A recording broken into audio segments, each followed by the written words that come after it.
Les peuples Lualaba, soyons vigilants. Mufungwa macho, fungola miso.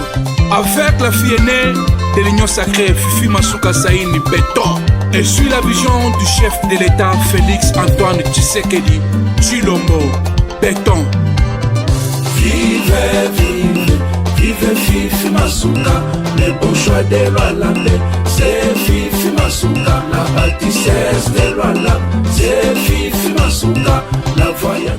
Bonjour et bonsoir peuple congolais, bonjour Naba des pères et des mères, réunion surtout ya Mokili Bokolanda, la diva de la presse, votre humble servante Ivana Tchanda Molobeli.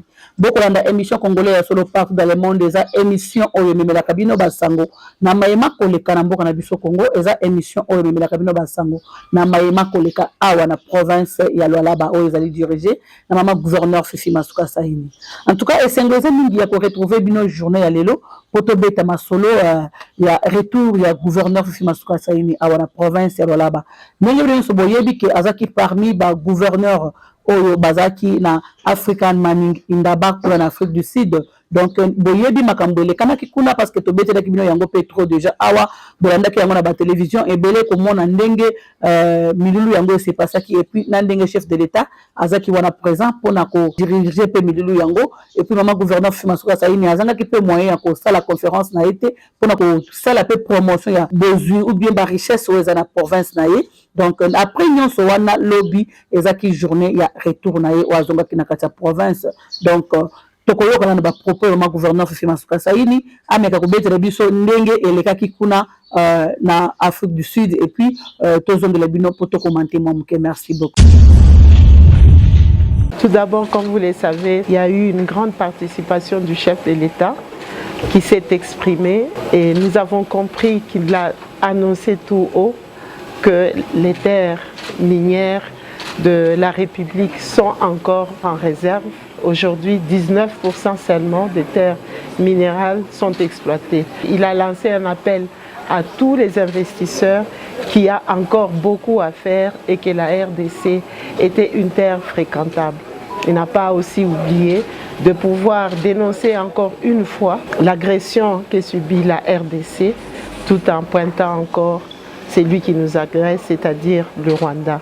Mais sur le plan de travail, en tout cas la conférence est très bien passée et l'attachement des miniers à notre pays, et spécialement ceux qui travaillent au niveau de la province du Lualaba, en tout cas ils ont fait des exposés qui ont permis à ce que ceux qui ne sont pas encore décidés de pouvoir venir en RDC, et spécialement au Lualaba, je suis sûre qu'ils ont pris la bonne décision parce que Kamoa en a parlé, KCC, ERG, donc ils ont montré aux autres que la sécurité y est. Nous avons investi beaucoup d'argent et aujourd'hui, le cobalt, le lithium, le cuivre, c'est aujourd'hui des matières qu'on appelle des matières à risque, pas à risque parce qu'il y a la guerre, non, à risque parce que ce sont des matières qui sont aujourd'hui trop recherchées pour la transition des véhicules électriques. Donc nous pensons que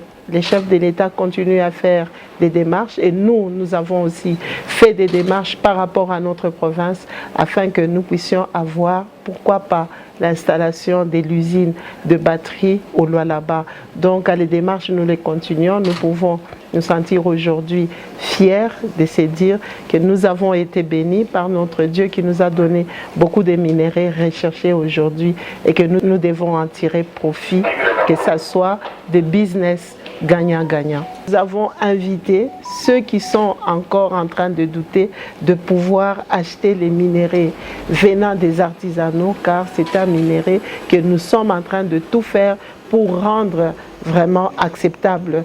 Nous sommes en train de construire par rapport à ça. Le centre de négoce, bientôt là, il sera ouvert. Il a fallu leur expliquer comment ça va fonctionner. Est-ce que les enfants ne seront pas dans la chaîne de la production des matières premières qui seront vendues au niveau des centres de négoce? Cela a été très clair parce que les questions étaient là et nous avons répondu à toutes ces questions. Je pense que l'opinion tant nationale qu'internationale a vraiment aujourd'hui confiance de pouvoir venir ouvrir leur comptoir au niveau des centres de négoce. Et voilà, merci peuple congolais, merci très cher Lolabé et Lolabez, merci vraiment Nabino surtout au Bopé Serebiso confiance.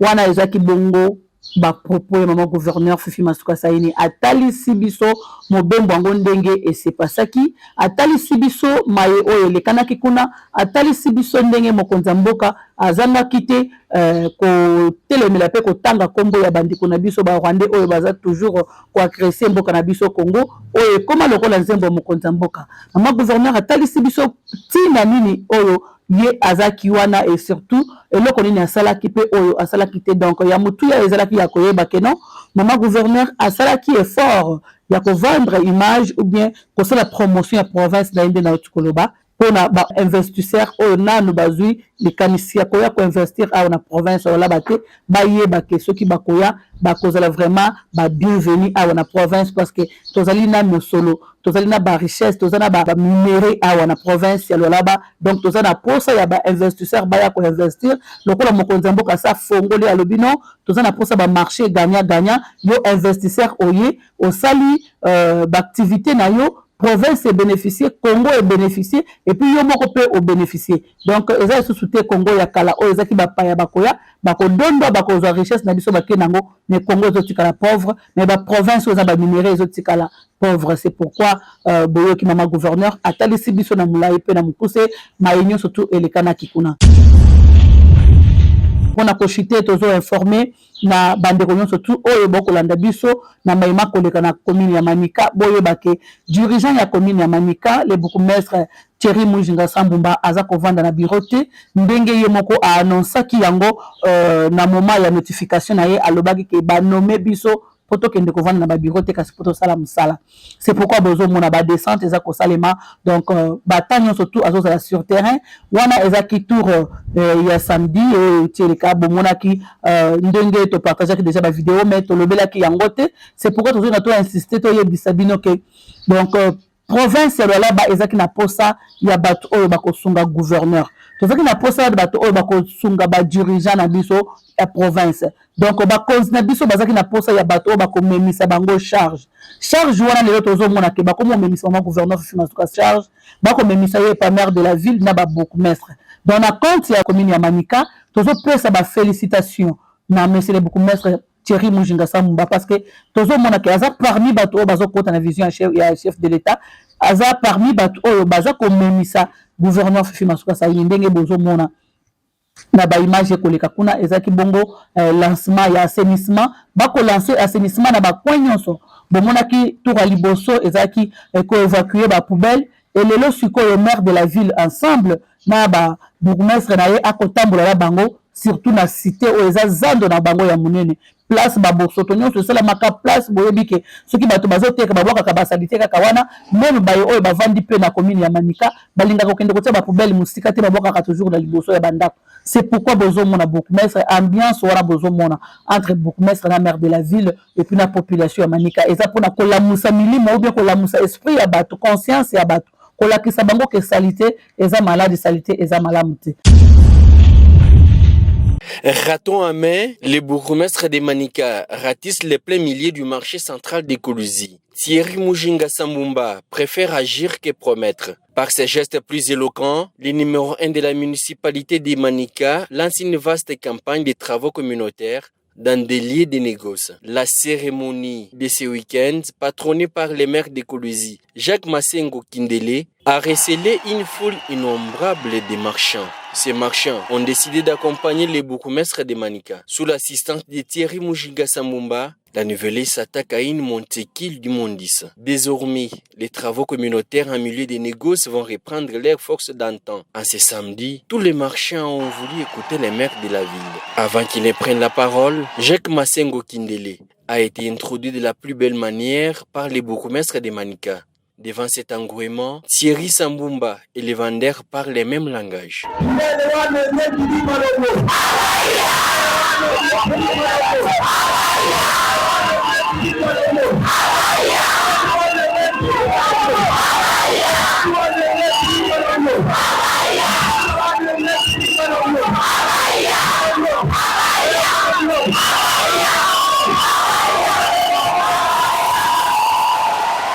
À l'unisson, au-delà de la chanson, le patron de Manika n'a qu'un seul message à livrer.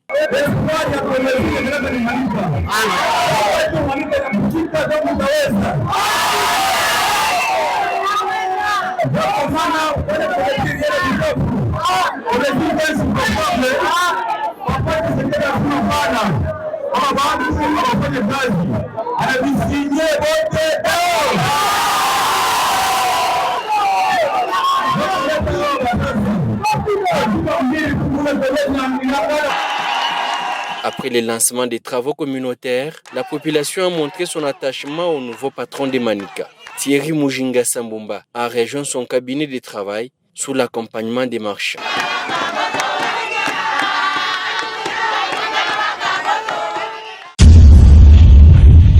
En tout cas, c'est vraiment coup de chapeau na dirigeant, il y a la commune et puis surtout insister na ko féliciter monsieur le bourgmestre Thierry Sambumba Mujinga pour na makamyo tout boza ko sala na compte ya commune ya Manika.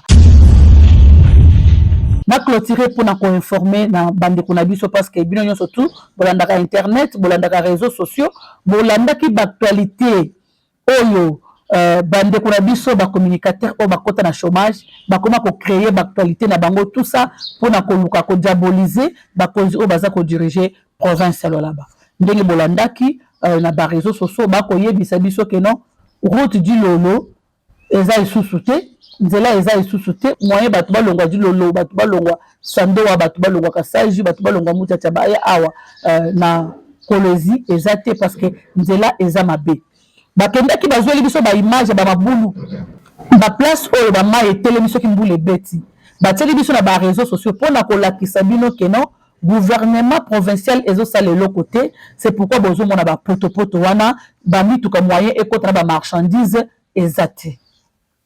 Or ke nzela eza nango mabe te, nzela wana ese esalemi déjà bien que nzela nyonso to mobimbe ekosalema le même jour te eza na ba partie mosusu esila na ba partie mosusu eza esila ki nano te parce que kotonga nzela il faut batonga nzela na ba norme nyonso tout et puis ezwaka temps construction mon côté ekosala une année esili soki bazotonga eloko malonga surtout route ya monene lokola nzela na biso ezo mabiso na dilolo ezo mabiso na kasage sandoa eza nzela oyo ezosalema parce que même temps ezosalema même temps mituka pe eza koleka et surtout tout bosa mteke na période ya mbula bakosala musala na tongo mbula ebeti na pokwa ebebisi nyonso mais na kote isebeti vite robaki tokokanga minoko te il faut tokende vraiment na bisika oyo mituka eza kolekela tokende ko vérifier pe na banzela yango toyebake nini eza koleka au juste.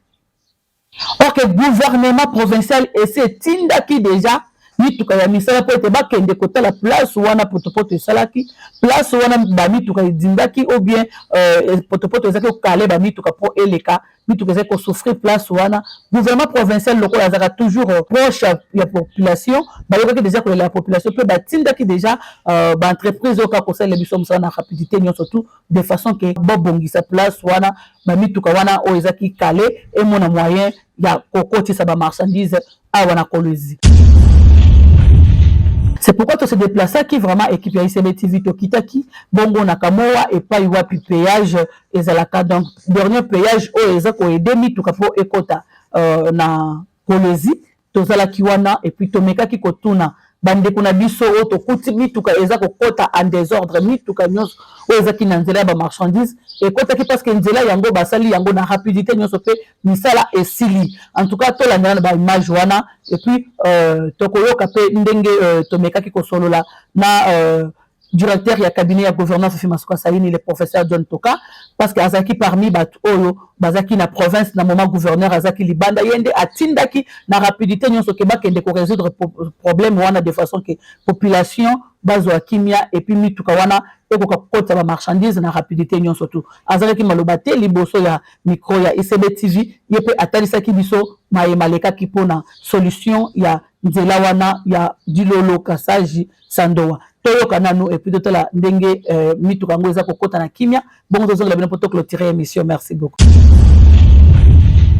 Et voilà nazana gérant ya mutuka moko oyo esalaka dilolo kolwezi. Alors papa nakolinga yo moko o s'exprimer. Bonjour d'abord. Bonjour maman. Kombo nani? Papa Henri. Papa Henri.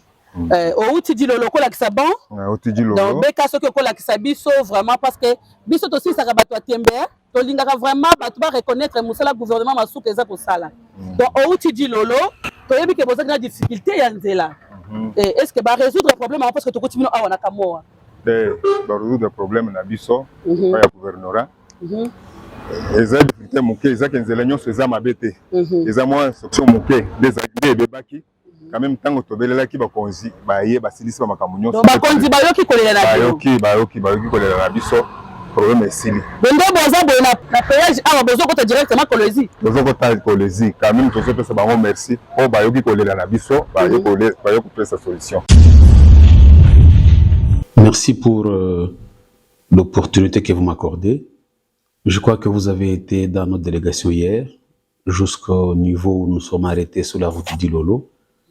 Évidemment sur instruction de la hiérarchie, de l'excellence Madame la gouverneure, nous avons estimé qu'il fallait qu'on fasse le suivi parce qu'il y a eu trop de racontards, trop d'écrits sur les réseaux sociaux. Évidemment, je dois vous rappeler aussi que la gestion d'un État ou d'une province ne doit pas être liée aux réseaux sociaux. Mais en étant sur le terrain, nous avons constaté qu'il y a eu un engagement ferme, un engagement très solide et déterminant qui a fait que les quelques bourbiers, qui n'étaient pas la fin du monde ou l'hécatombe, comme certains médias ou certains internautes étaient en train de le dire, mais c'était tout à fait normal qu'il y ait, avec la sorte de pluie, des petits bourbiers qui empêchaient effectivement le passage de quelques camions. Une solution était trouvée, les engins de la province ont été envoyés et de certains partenaires, et je peux vous confirmer aujourd'hui, ou du moins depuis hier, que les camions passent sans problème. Et donc, c'est ici l'occasion d'interpeller les uns et les autres, de croire que la gestion doit se faire sur base d'un bâton magique. L'autorité provinciale, son Excellence Madame Fifi Masuka Saini, s'est résolument engagée avec dévouement et abnégation depuis bientôt 2 ans à reconstruire cette province qui a longtemps été oubliée ou abandonnée. Et aujourd'hui, nous sommes fiers de dire qu'il y a un leadership féminin fort qui a démontré que sur toute l'étendue de la province, y compris la ville de Kolwezi, les travaux infrastructurels sont en train d'être faits et les routes sont praticables et c'est une raison, un motif de fierté pour nous tous. Ce sont des récupérateurs politiques, mais je ne les appelle pas des politiciens. Moi, je les appelle des politicailleurs, je vous ai dit. C'est-à-dire des opportunistes, des gens qui n'ont pas d'informations, qui n'ont pas d'éléments et qui pensent que lorsqu'ils tombent sur un petit élément technique, qui ne maîtrisent même pas les méandres, ils pensent qu'ils peuvent se donner le droit et la possibilité d'écrire sans soubassement. Nous vous rassurons que les travaux continuent. L'autorité s'est engagée, je l'ai dit au début, d'asphalter cette route jusqu'au niveau de Muchacha d'abord, et les travaux vont continuer. Et aujourd'hui, Kassaji Sandoa, ce n'est plus d'actualité. La population est en train de dire ce qu'elle voit. La population bénéficie effectivement des travaux de cette route-là. Lorsque vous allez du côté Fungurume vers Lubudi, c'est de la réussite. Et les travaux au Kolwezi sont en train d'être faits. Les routes aux côtés de Ungungandu, joli site, quartier latin, sont visibles. L'électricité, n'en parlons pas, au niveau de l'éclairage public. Et donc nous croyons pour nous que les choses se passent énormément bien et que ceux qui estiment que pour qu'ils récupèrent ou qu'ils vivent, ils doivent se lancer sur des informations non fructueuses, ils doivent repenser leur stratégie, nous rejoindre et nous accompagner dans la reconstruction de la province au lieu de perdre les mégas et les temps en racontant des choses sans soubassement. Merci beaucoup, merci vraiment, Nabande Konabiso surtout pour la confiance, mon père Rabiso. Merci pour Bolanda Rabiso toujours na Katia ICB TV. Merci pour la confiance au bozo pesa na équipe Nabino, équipe ya terrain. Bon mon Arabiso ce que le Cambezali to linga ko lobelango awate. Bino comme ça reçu à pour répondre à na réseaux sociaux. Yo au lobby. Mais biso pour te répondre à la population, il faut te répondre à la population avec les images. Parce que la population va la poser à décriter. Bino ko yo commis na réseau. Oui, bato batangi yango, bandimeli yo, mais pour pas croire que c'est vrai ou faux, il faut pas mon aller sur terrain. Au coco que quelque part au filmer, moi poto pour salir gouvernement provincial. Ok, aujourd'hui place ya ba ma etelemi, le roi yo yebite que sombu le bêtement etelemaka. Na yebite soki ata soki wapi à part lola. Soki mbu le bêti partout, ba inondation salamaka. Kaka na Congo te, na ba pays nyonso, ba Nigeria, ba pays nyonso. Même na Côte d'Ivoire wana ba vraiment ba ma etelemaka. Mais pour na bino loko la bozangi et loko kosala, chômage etindi bino na ba critique. Bozangi eloko kosala bokomi bandimi ya réseaux sociaux, bokomi ba communicateurs ya réseaux sociaux, c'est pourquoi ils ont pris sabino courage wana ya ko diaboliser. Mais biso na bino tembe. Oye okosi makambu yeba ke équipe ya ICBTZ to kokende kosala investigation. C'est pourquoi toye leloko la sa population ke mututu akokoma biloko bikoma koma na réseaux sociaux aza communicateur te. Ebele bazawana bazaka sous payer te même pour la diabolisation. Mais ba comment ça la pour la volonté. Bazaka sous payer te pour passer la diabo. Parce que moto azaka payer bango na minute ya payer ya bango sous te. Afuta bango sous te. Afuta maka sous te pour passer la diabo wana. Campagne wana comme volonté. Donc volonté na to benga okindoki. Ce qui moto azandoki donc à cause de l'eau nyonso alingi. Donc province ezakimia ndenge boko mona bande kuna biso bazara dilolo. Bande kuna biso bazaki na kasage bande kuna biso bakangamaki pona nzela wana ezwaki mwa ba poto place wana mutu kaise kendaki déjà et ça les misala et puis bozo mona ndenge mituka eza kokota na péage wana ya Kamoa et puis bomoni biso moko sur place pona kolakisa bino ke to se déplacer ki et puis bozo mona extrait nzela ndenge to kolakisa bino ke nzela eza nango malamu to yaki to lekaki Kamoa to kendaki pona kozwa place nini o ekoza la place na nzela o batu bazo mona la place. Maintenant nous kuto komi côté tozo ke dete to côté na mituke zoya ba yebisi biso ke loko ezate bozo manzele za malamu. Donc réponse eza ya koyebisa na bande ko na biso ba diabolisateur que non boluka musala mususu parce que wana et simba esute tozana bino maïli. Donc comme ina suka to kuta no prochain numéro ce qui est soazongité toujours avec l'émission congolais à solo. Bye bye. Les peuples Lualabé, soyons vigilants. Mufungwa macho, fungola miso. Avec la fille aînée de l'Union sacrée, Fifi Masuka Saïni Béton. Et suit la vision du chef de l'État, Félix Antoine Tshisekedi Tshilombo Béton. Vive, vive, vive Fifi Masuka, le bon choix de Lualabé. C'est Fifi Masuka, la bâtissesse de Lualabé. C'est Fifi Masuka, la voyante.